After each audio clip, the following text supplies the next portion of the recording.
So for the 7-star selector, I feel like the most two common options will be Emma Frost and Ebony Maw. And for good reason, these champions are both phenomenal characters. And Ebony Maw is more of a defender, but honestly, he does have some tricks that are pretty great for attack as well.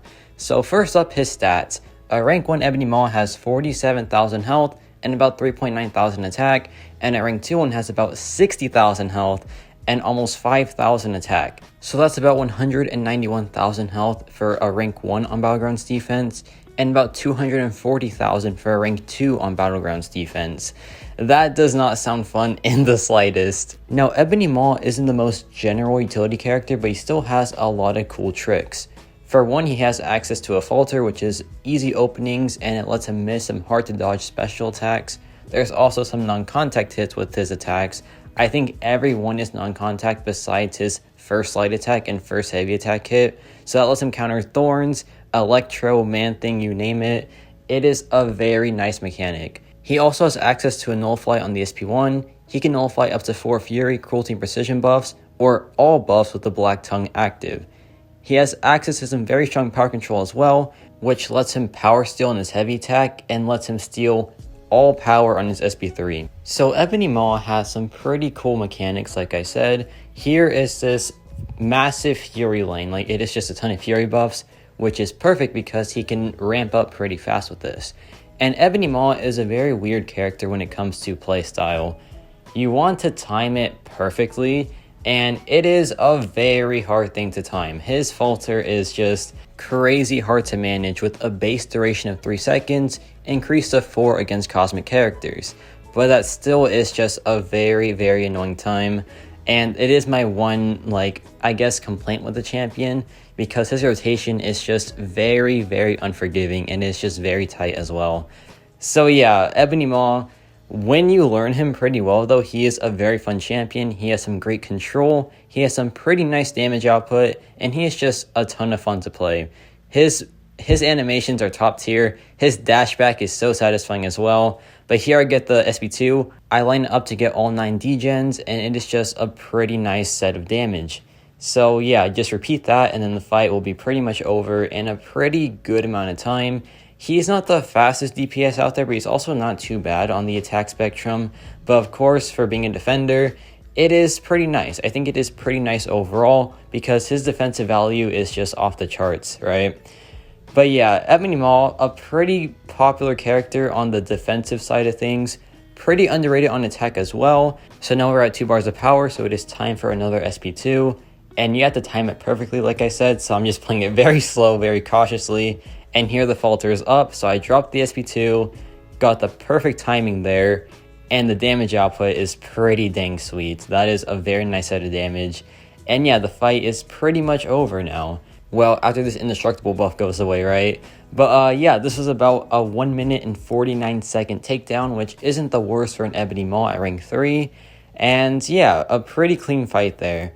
Now we have this Magneto here who has all or nothing, and this is just a great showing of his power control. His power control is just so strong. It is just so good.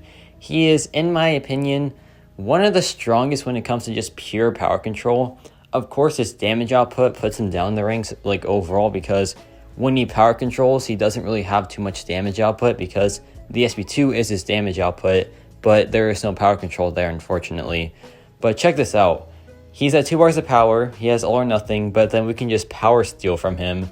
And that power steal prevents him from gaining pretty much any power. It is just a very nice time. Then I drop the SP3 here, and check this out. So we drain all of his power and then get a power gain buff, so we can just go back straight into the SP3 if we wanted to. But we're going to drop the SP2 here this time around. And yeah, just a very strong power control character. It is just so good, and it's so easy as well. You just SP3 and that's it, or just do a heavy attack if you wanted to. So here I dropped the SP2, some very nice damage output, and then check this out. We can just drop the heavy attack and he just cannot gain the SP3.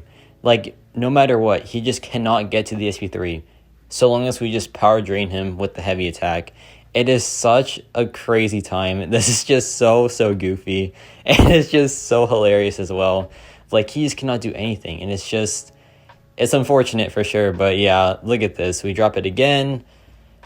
and he just is completely shut down. Just a very clean fight overall.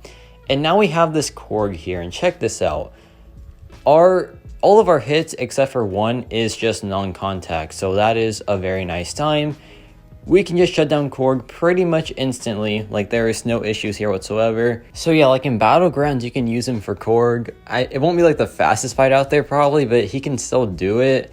And, you know, Ebony Maw in Battlegrounds, insane defender, but more on that later. And yeah, non-contact hits are just such good mechanics. Like, they're just so good. They can just bypass a ton of things with it, like Korg, Electro, Atuma, more on that, like, literally next. But yeah, I dropped SP2 here, and the fight is now over. And now we have, speaking of Atuma. So, same thing as Korg, just hit him with your medium attacks, your other light attacks besides the first one, your heavy attack, but watch out for the first hit. There are a lot of non-contact hits with Ebony Maw, so he is just very liable for these situations. And, you know, there are other non-contact characters, for example, Shuri, who is very popular right now, and I need to cover that in a video, so I'll do that later. But yeah, non-contact characters are a pretty big trend right now, and they are just so useful for good reason. But yeah, this fight is now down, and he just covers it with absolute ease. And for some extra stuff here, each persistent charge gives him like this mechanic where he reduces Fury potency by 25%. And when he's like, you know, fully ramped up, he reduces Fury potency by 100%. So they just do nothing, which is pretty dang cool. Additionally, he has access to an auto block counter whenever he is awakened, but for a 7-star Maw, that probably won't happen. He also misses every guaranteed crit from a non-science champion. I forgot to add that there, but yeah, if you're science, you can still guarantee crit him. But watch out for him in the crit me with your best shot meta, because yeah, he can be a pretty big pain there. Now, Maw is a weird quester. He does have access to Nullify, but it is only of the Fury, Cruelty, and Precisions. And while he has a Black Tongue active, it is all buffs, right? But that takes about 60 seconds plus to get to. So it is a bit niche, and if you can't nullify a Fury buff, you kind of just are... you're just kind of screwed, right? But however, he does get a pretty massive benefit from any attack rating increase, because his degenerations scale with attack rating. So keep that in mind. He can just be great for some Mystic lanes that give you free Fury passives and whatnot. Additionally, he is great for power control, so if you ever need that, then he'll just be of great use there as well. So here we have this Acid Wash, Mystic Curse, and this Thor here. And Thor is a great fight for Maw because he has a Fury buff, and that lets us nullify him. That gives us our mission complete.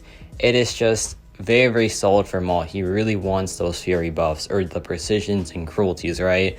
You know that like Precisions can get nullified too, because whenever you face him in Battlegrounds, if you dex and he drops CSP1, it is just pretty much game over. So here we get the nullify, which is perfect. So we can just go back in, get our Power Steal mission, and then we can just get the Miss mission as well, and our missions are now complete. And from this point on, we can just drop the SP2 and just make sure that we time it perfectly, because like I said, it is pretty hard to time. So he does do good in questing, but keep in mind that he is very tight to play. Like, there is pretty much no room for pretty much any error. You have to be very precise, and here I was, thankfully. So I got that massive degen, and yeah, this fight's just going very well. When Maw works, he just works super well. His damage output is fantastic. He just has a ton of utility as well, and it is just a very awesome time. And check this out. We go in, we drop the SP2 again after we time it perfectly, and watch this. We go in, we time it, we drop the SP2 with the falter up, we get the 9 degens, and that damage output is just fantastic, and the fight is now over. Now in Battlegrounds, this guy is going to be an MVP and a half. He is pretty decent on attack. He can take Korgs, Atumas, Electros, you name it.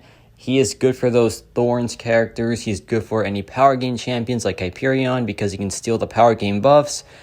But his damage output overall is just pretty decent. It is pretty stressful though, so keep in mind that he has to be played with pretty much perfection. So yeah, on attack he should be pretty okay, but on defense, this man's gonna do a lot for you. He's gonna be insanely annoying because he has access to a miss, he has access to non-contact hits, so he's very hard to parry and knock down. And if you don't knock him down, then he has very constant falter as well. He has nullify, he can nullify your decks and then degen you from it. He just has a ton of use on the defensive spectrum, and yeah, he is just a monster in that regard. So this guy is going to be a great 7-star pick. He does have some use in questing, he has a ton of use in Battlegrounds, and overall it's just a pretty awesome champion. He is so cool. His animations are top tier. His like dashback is my favorite one in the game, to be honest. He is just a really cool champion. His, you know, whole Black Order thing, pretty sweet.